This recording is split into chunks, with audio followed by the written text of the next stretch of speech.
Jesus e o Logos. Apresentação: Cláudio Palermo e Aldeniz Leite.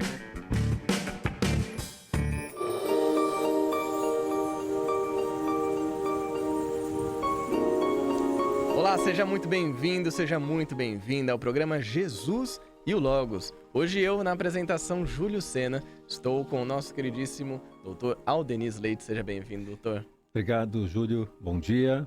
Bom dia a você que está nos acompanhando nesse momento.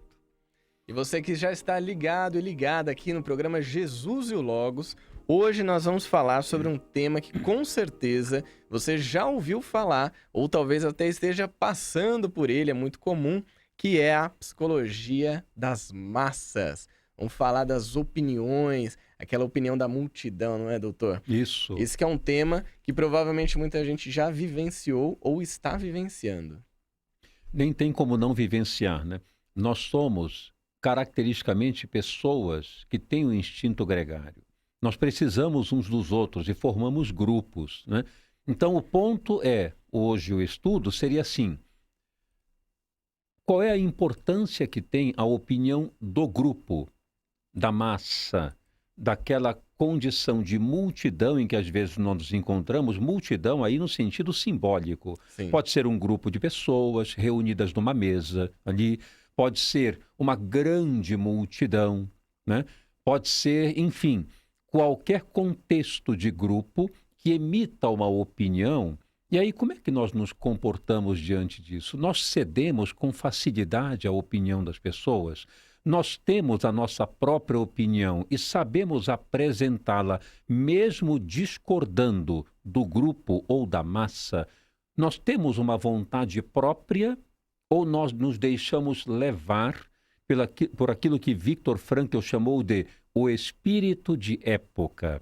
Esse é um termo que eu acho sensacional, que vai justamente preencher o nosso programa de hoje, o espírito de época. A gente obedece a isso ou nós temos as nossas próprias vontades? E todos esses questionamentos podem ser respondidos por você que está nos acompanhando pela Rádio Boa Nova, pela TV Mundo Maior. Nós queremos saber também a sua opinião.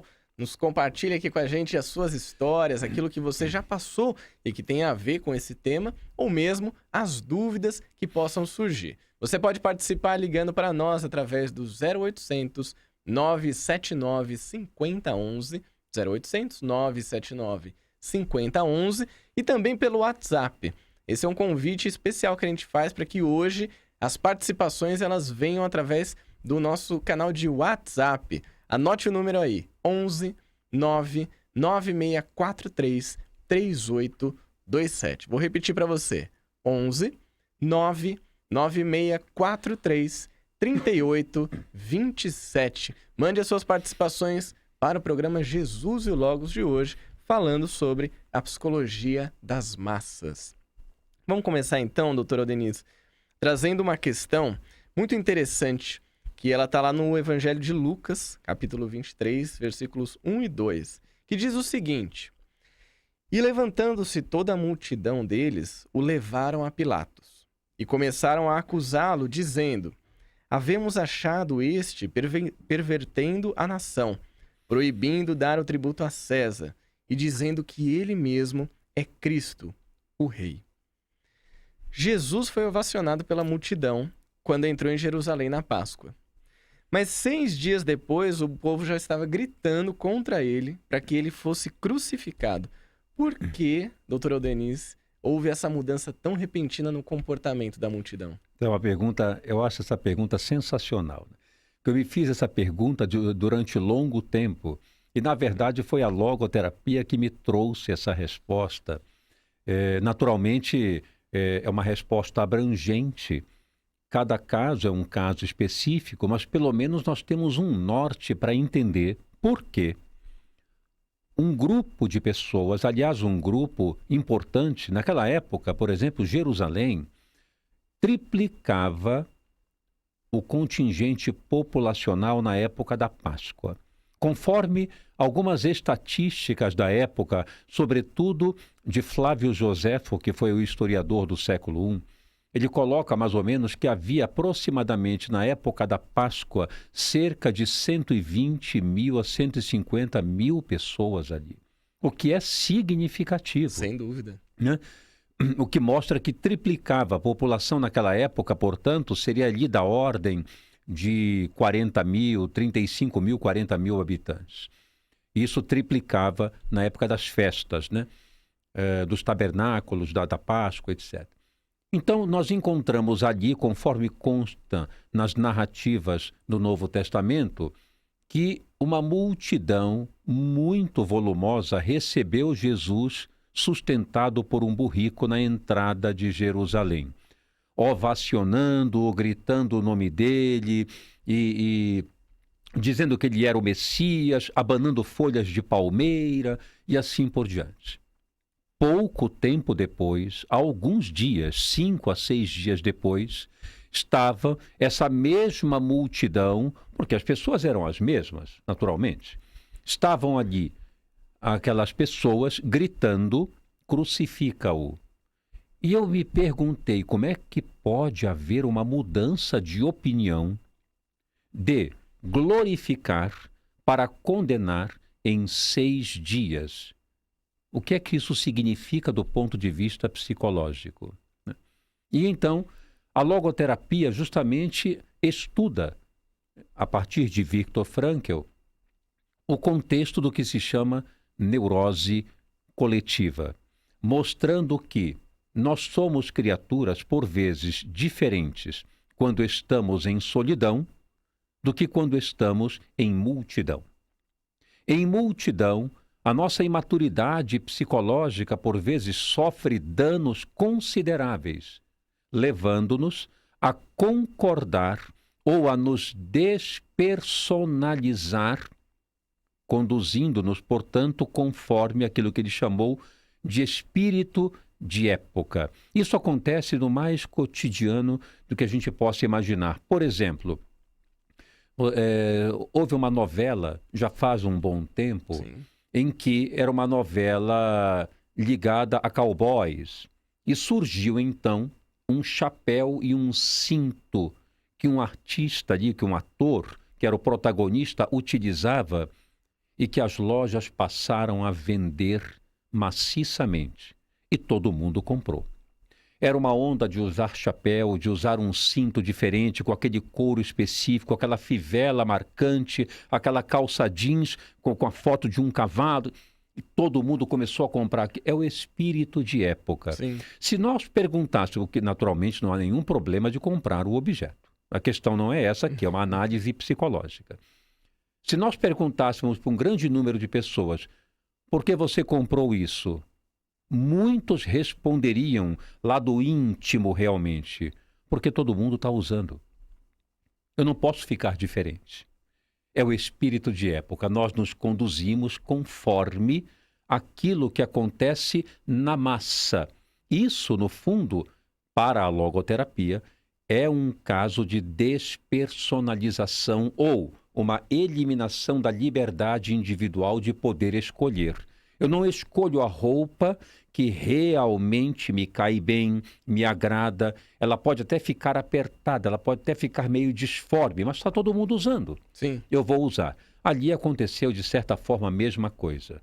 Todos ali que o ovacionavam também viviam um certo espírito de época. Se nós perguntássemos para muitas daquelas pessoas, por que você está abanando esta folha e saudando aquele homem? Muitos diriam, dizem, mas nem sabia por quê. Eu estava pensando justamente nessa palavra. Dizem que ele é isso, que ele faz aquilo. Eu não vi, mas falaram. Então eu estou... Enfim, as pessoas não sabem por quê. Não têm liberdade, responsabilidade de assumir uma opinião dizendo, eu sei por quê. Eu o escolho ou eu o aplaudo porque eu identifico isso. Não. Todo mundo faz. Eu faço. E aí surgiu, então, depois, uma grande fofoca interna em Jerusalém, que é o que acontece justamente, para concluir a resposta, com o exemplo que eu vou dar. Nós, por exemplo, nos damos muito bem. E aí, por algum motivo qualquer, alguém diz assim, Eu não sei, eu não gosto muito do Júlio. Por quê? Não sei, o Júlio às vezes diz alguma... Não me diga que ele fala aí. Nossa, eu nunca imaginei. Mudei minha opinião.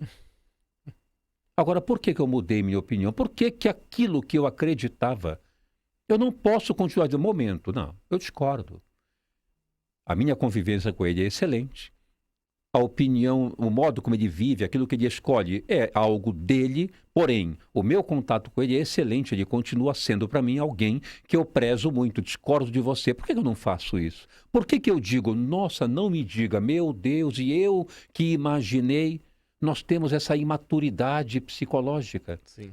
De não conservar a nossa própria opinião. Então ali estavam pessoas imaturas que mudaram repentinamente de opinião pelo espírito de época de acusar aquele que era o justo simplesmente. Então, realmente, aquilo que nós falamos no começo do programa, todo mundo está inserido Claro, nessa possibilidade de seguir esse espírito de época, sem de dúvida. seguir a opinião da multidão. E temos que ter muito cuidado com isso. E esse exemplo que você deu, doutora Denise, é muito interessante porque ele ficou bem didático. Acho que é algo muito comum que acontece na vida das pessoas quando ela recebe a opinião de um terceiro e às vezes aquela opinião vem assim: eu ouvi dizer que alguém comentou sobre fulano, que fulano fez isso. Isso, E aí quase que automaticamente a gente muda o nosso conceito da pessoa exato. na cabeça. Exatamente. Sem nenhum tipo de avaliação pessoal, Sim, sem nenhuma consideração da própria vontade, da própria escolha, simplesmente escutamos,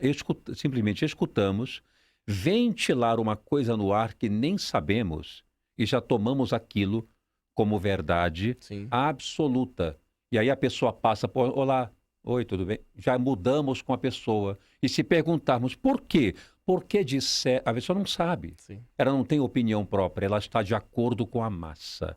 E isso é muito deletério. E tem uma outra atitude também que acontece muito no convívio em sociedade, que são aqueles comportamentos que nós temos em grupo e que sozinho nós não teríamos. Exatamente. Quando a gente está numa festa, a gente está com um grupo ali do centro espírita, na faculdade, no trabalho, e naquele grupo a gente começa a ter um comportamento que em casa, sozinhos, a gente não teria. Por que isso acontece? Exatamente pelo mesmo fenômeno de imaturidade psicológica. E Viktor Frankl diz assim: a pessoa que obedece a um estado de neurose coletiva, onde a sua neurose, isto é, a sua insegurança, a sua incapacidade de tomar posição diante das coisas, ela é ativada em meio a um grupo, em meio à massa que tem uma opinião sólida sobre a coisa. E levando em conta uma coisa importante: quando a massa tem uma opinião, essa opinião perde a sua individualidade total. E isso é uma posição muito cômoda para nós, porque nós vamos culpar quem? Ninguém. Quem está ali gritando, berrando, às vezes adotando um comportamento muito rude, nós vamos culpar a quem? A massa. Então a pessoa se despersonaliza justamente para não sentir culpa pelo que se faz. Nós podemos ver isso, por exemplo, nos momentos de depredação de ambiente. Na Paulista isso ocorreu muito. Na Consolação ocorreu muito, depredando porta de banco, quebrando, incendiando ônibus. São manifestações saudáveis para reivindicarmos algo? Claro que não.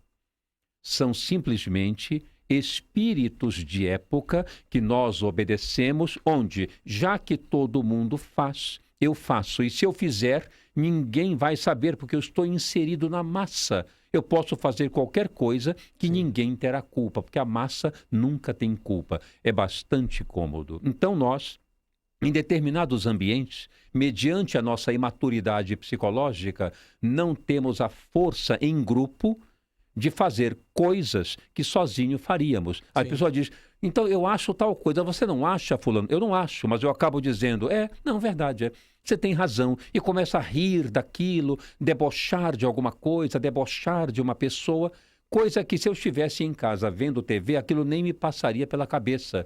Mas eu sou influenciado pelo grupo graças à minha imaturidade psicológica. É por isso que o jovem, por exemplo, ele está muito bem, com um amigo que é saudável, fazendo uma brincadeira em casa. Aí ele começa então a ir para a balada. E alguém chega e diz: você não vai beber? Por favor, toma alguma coisa. Olha nós aqui, todo mundo aqui crescendo, sendo adulto, e você?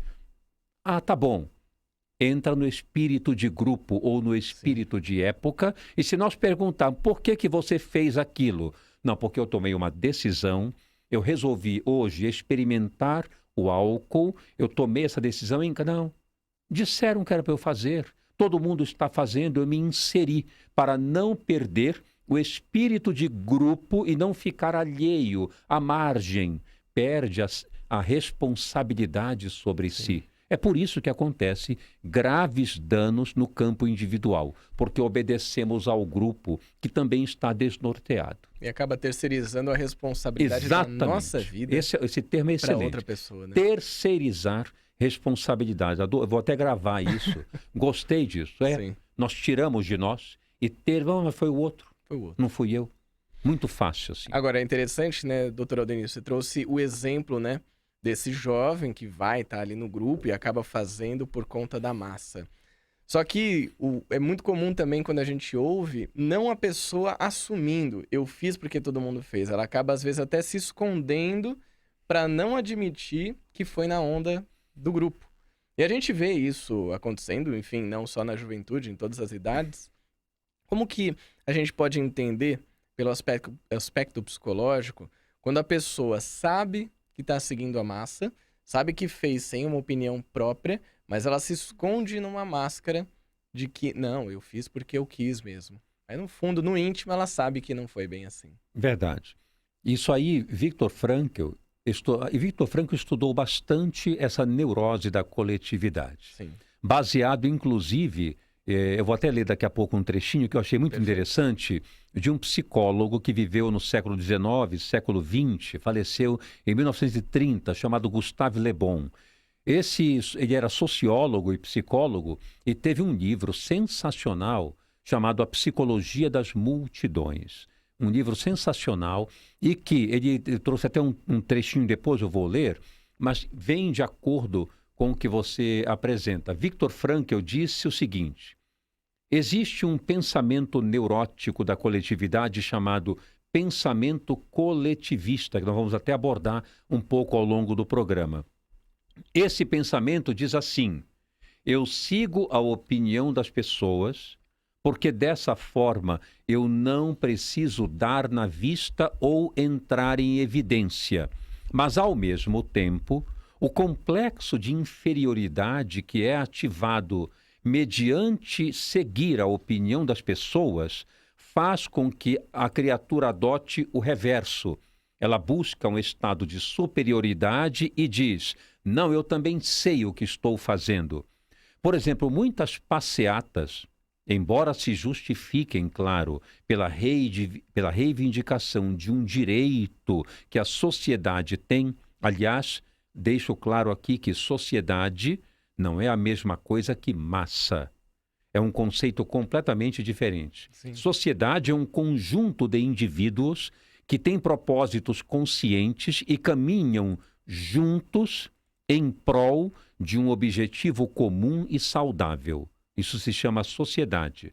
Massa é um estado de despersonalização de todos para que todos juntos, sem serem nenhum, façam algo abominável. O nome disso é massa. Abominável num sentido amplo, Sim. desde uma coisa muito simples que possa gerar uma consequência negativa, quanto até mesmo destruir, como aconteceu, por exemplo, no nazismo. Sim, sem dúvida. A própria Alemanha em si e outras nações foram rigorosamente contrários aos judeus, sem saber por quê. Apenas porque um homem se levantou num palanque e disse que aquelas criaturas não eram humanos. E todos acreditaram. Quem assistir ao filme A Lista de Schindler, vai ver alemães fazendo fila enquanto os judeus passavam pelas ruas e cuspiam neles. Por que faziam aquilo? Se perguntássemos, diriam: porque não são humanos. Mas por que não são? Não sei, disseram. Disseram que é isso, eu acreditei. Exatamente. E né? entrei na onda. Então, há esse critério. Então, essa questão da despersonalização da coletividade faz com que adotemos, como esse exemplo que eu dei, um estado de superioridade onde nós dizemos, eu sei porque estou fazendo isso, mas não há uma justificativa concreta de responsabilidade. E sim, porque alguém disse que era e alguém mandou fazer assim. É exatamente isso que acontece nesse contexto. Exatamente. A gente já tem aqui algumas participações chegando por telefone e também pelo WhatsApp. Você pode participar do programa de hoje. Assim como o Luiz Carlos de Santo André, que mandou aqui uma pergunta, na verdade, um pedido. Gostaria que falasse sobre a individualidade coletiva e de cada um. Abraços a todos, agradeço desde já. Como que a gente poderia entender, doutor Aldenise, essa individualidade coletiva? A individualidade coletiva, no que ele se refere, vai de encontro com o que eu comentei há pouco a respeito de sociedade. Individualidade, no sentido mais coletivo, eu não perco a minha individualidade. Eu sei muito bem o que eu quero. Porém, eu encontro no grupo o mesmo raciocínio e a mesma proposta de ação. E nós nos dirigimos, então, para um bem comum. Exemplo disso.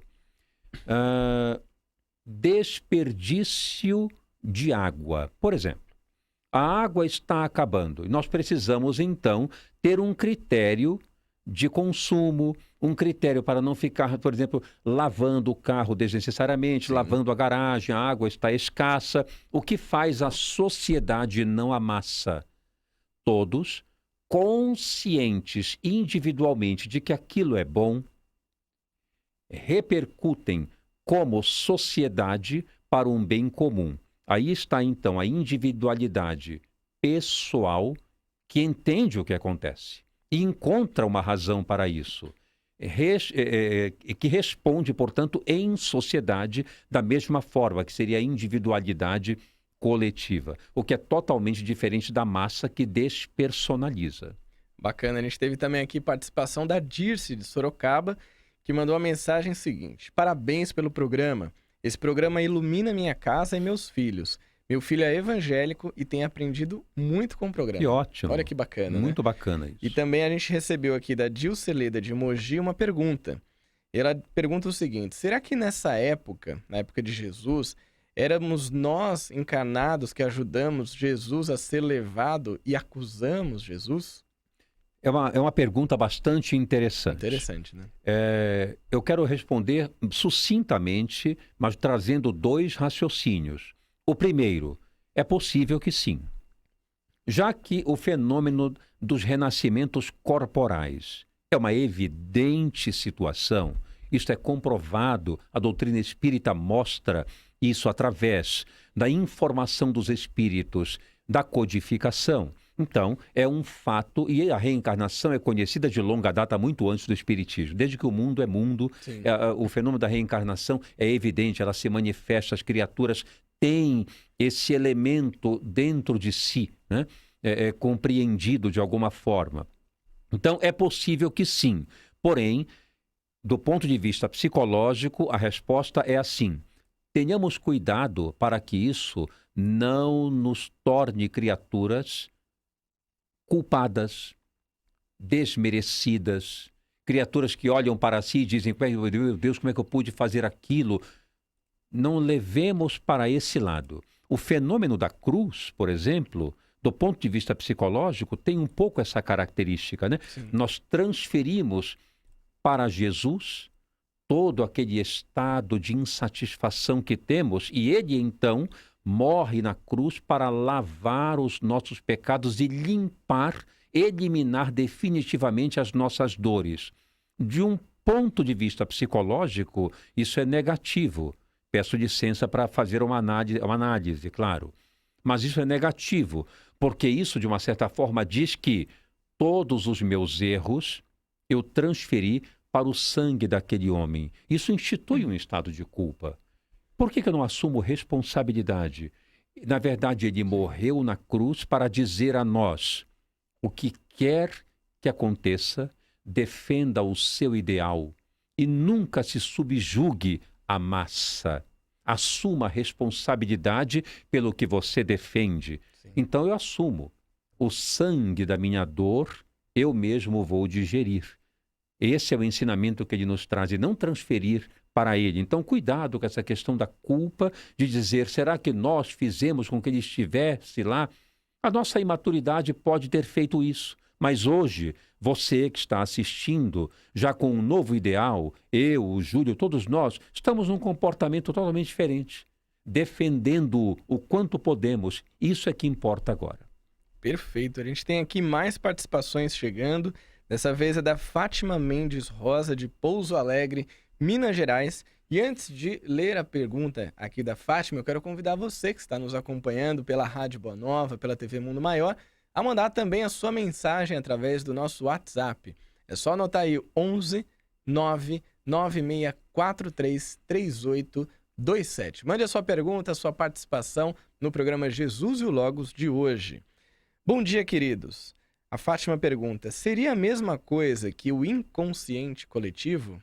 Não. O inconsciente coletivo é uma proposta junguiana. Aliás, a psicologia analítica de Jung se fundamenta vigorosamente na questão do inconsciente coletivo. O inconsciente coletivo é um fenômeno altamente saudável, porque do ponto de vista espiritual, ele representa a memorização e o conteúdo largo das nossas experiências multimilenares, ao mesmo tempo em que representa também a nossa vivência em sociedade acumulada como informação. E ele é muito útil. Ele é um fenômeno totalmente econômico para nós. Imagina se nós, a cada encarnação, fôssemos uma página em branco e tivéssemos que reestruturar todo o nível de aprendizado multimilenar que a coletividade executa. Não ia ter condição de viver. Então, o inconsciente coletivo ele é saudável, ele representa um conteúdo maciço, multimilenar, que trazemos e economiza, portanto, a nossa iniciação a cada encarnação na Terra. É bem diferente do efeito de massa que nós estamos discutindo. Existe um outro tipo de comportamento, doutor Aldenise, que tem sido cada vez mais, tem acontecido cada vez mais, que é o comportamento da homofobia e da psicofobia. Será que esses comportamentos eles poderiam corresponder a uma mentalidade distorcida que foi formada por um grupo e que as pessoas têm começado a reproduzir? Eu creio que sim. Eu acho que tem esses fatores, por exemplo, o racismo e a homofobia, qualquer nível de estigma, né? A psicofobia certamente tem um papel, não absoluto, mas intenso, de contribuição da massa. Veja, a massa, ela pode ter... Existe no livro Psicoterapia para Todos, de Viktor Frankl, tem um capítulo muito interessante que ele chama assim, A Massa e o Dirigente. Isto é, uma pessoa pode proporcionar uma opinião pública e dominar essa opinião no cerne das pessoas. Como também a opinião pública, aquilo já estruturado na massa, pode contaminar o indivíduo em particular, ou os indivíduos, alguns a mais. Então, isso tem uma importância muito grande, justamente porque nesse fenômeno nós nos despersonalizamos. E a partir daí, então, começamos a imaginar que aquilo que parece algo estranho é justamente odiento, abominável e merece sofrer. Isso acontece muito dentro do processo, por exemplo, fanático. Nós vamos comentar mais adiante, quero apresentar depois esse conteúdo que é muito interessante, que são estados de neurose coletiva, mas o fanatismo diz isso. O fanático é aquele que tem uma opinião formada e pode promover uma opinião pública na massa. Ou a massa pode transformar o indivíduo fanático. Quem assistir ao filme Coringa vai perceber isso exatamente. Há esse componente do fanatismo em que ele chega em meio à massa ali que está numa situação difícil na rua e ele começa então a agir de um modo semelhante sem saber por quê, né? Então, eu penso que homofobia e psicofobia, em resumo, muitas pessoas que abominam isso, insisto na pergunta, se perguntarmos por quê, não sabe dizer muito bem. Simplesmente aprendeu isso em função da massa. Se ela estivesse sozinha, talvez ela até de certa forma respeitasse. Mas no contexto da massa, ela abomina e levanta uma bandeira contrária sem saber muito bem por quê. A gente já comentou aqui no programa de hoje, doutor, a questão dos jovens, na iniciação ao álcool, né, e também as drogas, a gente poderia falar. Sim. Dentro desse contexto de psicologia das massas, essas multidões, nessas neuroses coletivas, é isso, esse o termo, né? A gente poderia dizer também que o comportamento dos filhos perante os seus pais pode entrar nesse contexto? Os meus amigos não respeitam os seus pais. Os meus amigos são rebeldes. Então eu vou ser também. E acaba isso se espalhando entre os jovens? Isso tem uma participação. Eu não diria que seja uma situação extremamente concreta, mas faz parte, sim, porque a influência do grupo certamente atinge aquele que é mais incauto, aquele que está mais inseguro. Então, se no grupo, em geral, a pessoa ali está despersonalizada, ela pode sofrer diretamente essa influência. Vamos dar um exemplo prático, por exemplo. O garoto, ele é muito unido ao pai, à mãe, tem uma convivência no lar estável, tranquila, mas de repente, numa grande festa em que os pais vão, no contexto dos colegas que estão ali completamente distanciados, dizendo eu posso, eu aconteço, eu faço, meu pai não diz nada. Já vi casos, por exemplo, de um adolescente bastante tranquilo, ridicularizar o pai na frente dos colegas. Como, traduzindo de novo a frase, o termo, o espírito de época. Naquele momento, ele não pode parecer diferente, porque ele será alijado do grupo. E como ele está inseguro, instável e necessitado da aprovação dos outros, ele se insere no grupo conforme o grupo é.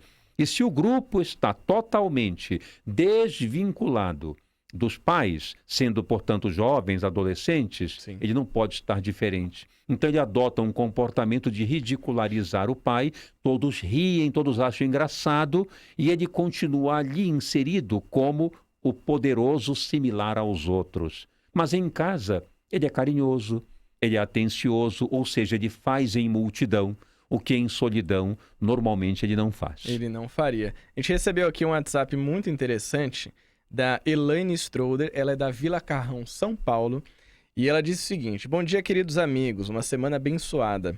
O caso da adúltera também faz parte do espírito de época. Então a Elaine conseguiu compreender, e aquele caso da mulher adúltera... Razão. Exatamente aquilo.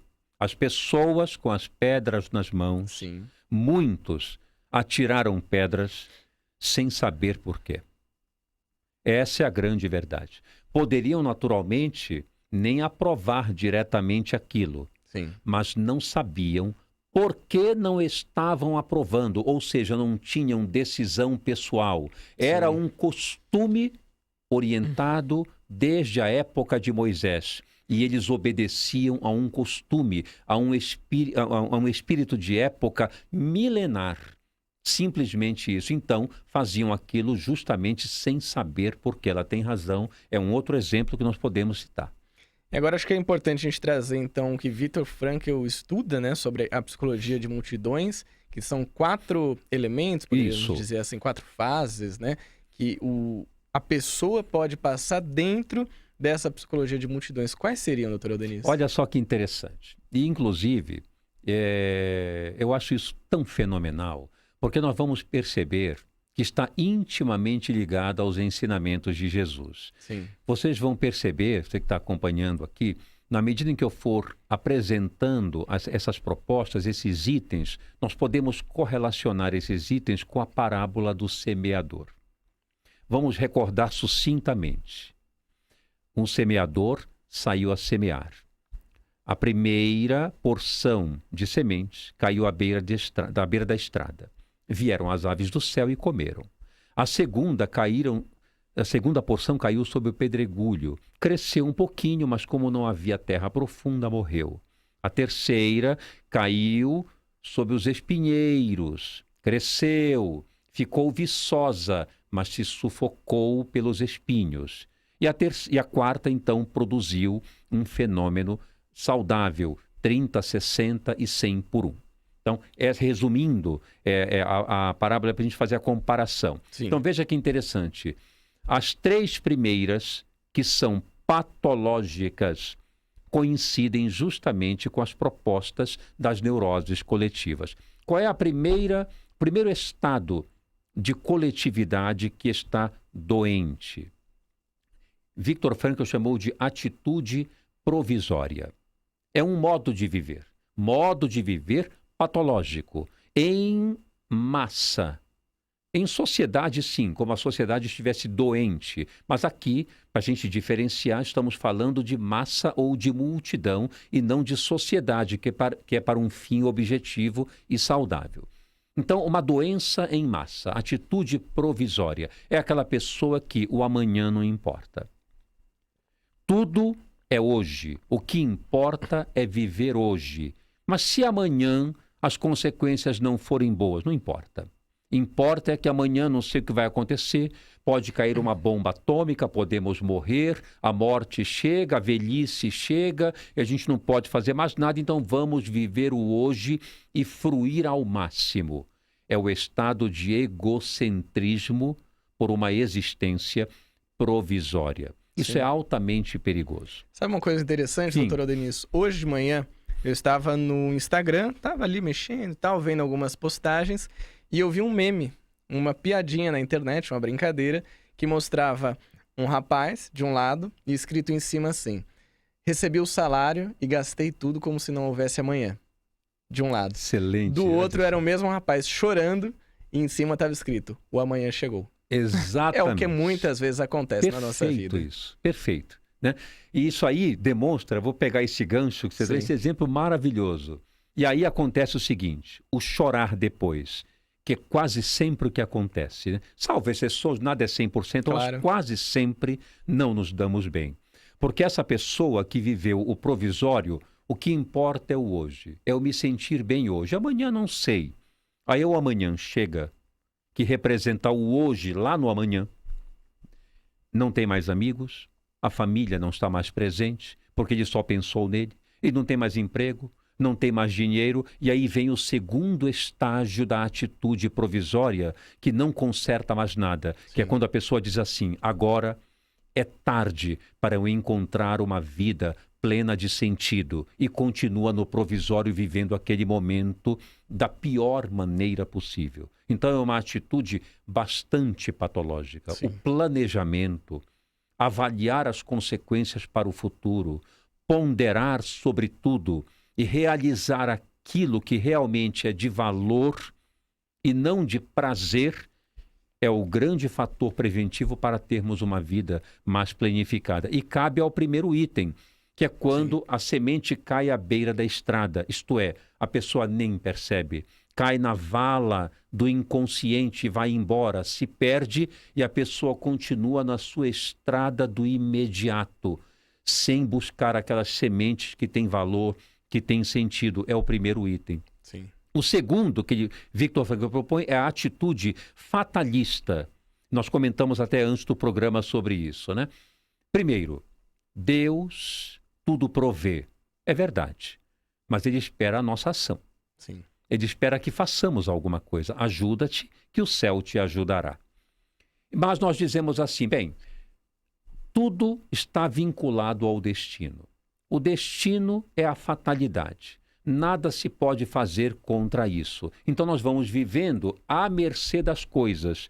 No ambiente espírita, a gente costuma, às vezes, dizer assim: bem, isso aí me pareceu que foi uma influência espiritual. Quando eu vi, eu já tinha feito. Eu acho que foi uma obsessão. Então eu não tinha muito o que fazer. Como não? Põe a culpa no obsessor, né? E a minha responsabilidade individual? Por mais que eu esteja, vamos colocar entre aspas na palavra, possesso, né? No sentido de obsidiado, ainda assim eu tenho algum nível de responsabilidade e decisão. Mesmo com uma dor muito grande, eu posso decidir a favor do que é melhor. Não posso transferir responsabilidade. Isso vem de encontro à semente que caiu no pedregulho. Sim. Ela cresceu um pouquinho, mas logo perdeu o viço, porque a fatalidade das coisas, a vida é assim mesmo, tudo é assim, o que eu posso fazer? Muito. Muito pode ser feito com as suas decisões. Lá está escrito nas tentações de Cristo, né? Sim. Quando o Satanás diz assim, sobe ao pináculo do templo e salta dali. Deus não vai te amparar? Está escrito de Jesus, não tentarás ao Senhor teu Deus. Ou seja, eu também tenho responsabilidade. Exatamente. O destino sou eu que faço. O terceiro item importante é a atitude coletivista, que nós já discutimos aqui bastante. Sim. É aquela pessoa que vai no ambiente da massa e faz o que a massa quer. Porque assim, teoricamente, ela não tem culpa, já que não podemos culpar a massa. A gente vê isso muito na escola. O professor entra e diz assim, quem foi que fez isso? Todo mundo calado. Todo mundo ali, né, se junta. Com medo, né? Claro, é uma estratégia muito interessante. Por quê? Porque quem vai culpar a massa? Então, não há culpa. Só que, na verdade, como nós somos criaturas dotadas de responsabilidade, a culpa sempre vem pelo fato de não assumirmos a culpa. Isso é um fator. Sim. É a meta-culpa, quer dizer, eu assumo a culpa dentro de mim, porque no fundo eu não assumi culpa alguma ali diante das pessoas, mas lá dentro ela não deixa de aparecer. E por fim, o fanatismo. Sim. O fanatismo é algo, isso eu quero deixar claro, no ambiente, sobretudo religioso, para concluir essa proposta. No ambiente religioso, isso é crucial. A religião que eu professo é aquela que vale, a do outro não. Como alguém citou aqui, meu filho é evangélico. Sim. E adora o programa. Veja que elemento espiritual dentro dele, falando de uma forma lúcida e orientada. Não importa ali, importa que eu aprendo. De onde vem isso não tem tanta importância. O importante é que a lição é poderosa, é útil para mim. Então há um vínculo saudável de liberdade e de responsabilidade perante o contato com outras religiões, não recriminando, não apontando falhas, simplesmente tirando o melhor de cada posição. Excelente isso, coisa que o fanático não consegue. Não conseguiria. E o fanático, ainda mais um detalhe importante, o fanático, deixo isso claro, não crê no que professa. Se ele acreditasse, ele não seria fanático. Ele simplesmente apresentaria a sua proposta que serve para si. Os outros, se desejarem, que colham.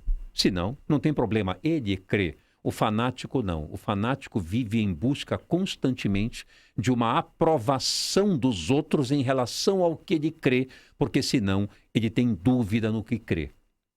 Os outros é que determinam como ele deve ser. Então vejam que o fanático não tem poder, vive sob o poder dos outros. Perfeito, explicações muito importantes para a nossa vida, né? Para aquilo que a gente tem feito, da maneira como a gente tem lidado com a sociedade e com nós mesmos. Sim. E dá tempo da gente trazer aqui uma última participação, já no último minuto do programa, que é da Solange de São Paulo, e ela fez uma sugestão aqui, uma indicação para a gente. Bom dia, meninos, sempre muito grata por essa emanação de luz para que tenhamos lucidez em nossas vidas. Eu indico o filme Maria Madalena, que está na Netflix, baseado nos evangelhos apócrifos. O filme nos traz uma visão bem interessante do porquê acusaram Jesus. Muito bom o filme, 60 episódios, gratidão. Muito obrigado, Solange, pela sua participação e pela indicação. Muito obrigado, doutor Aldeniz, pelos Júlio. Conhecimentos compartilhados. Opa, é um prazer estar aqui. Obrigado por você estar comigo hoje. Obrigado por você que nos acompanhou. Esse programa ele é para você, para que você possa, junto conosco, crescer. Então, juntos, estamos indo cada vez melhor dessa forma. Obrigado por estar conosco. Fica aqui o nosso abraço, o nosso agradecimento a toda a equipe técnica que permitiu que este programa chegasse até você e para você que nos acompanhou no Jesus e o Logos de hoje pela Rádio Boa Nova e TV Mundo Maior. Na semana que vem tem mais. Um grande abraço e fiquem com Deus. Você acompanhou Jesus e o Logos.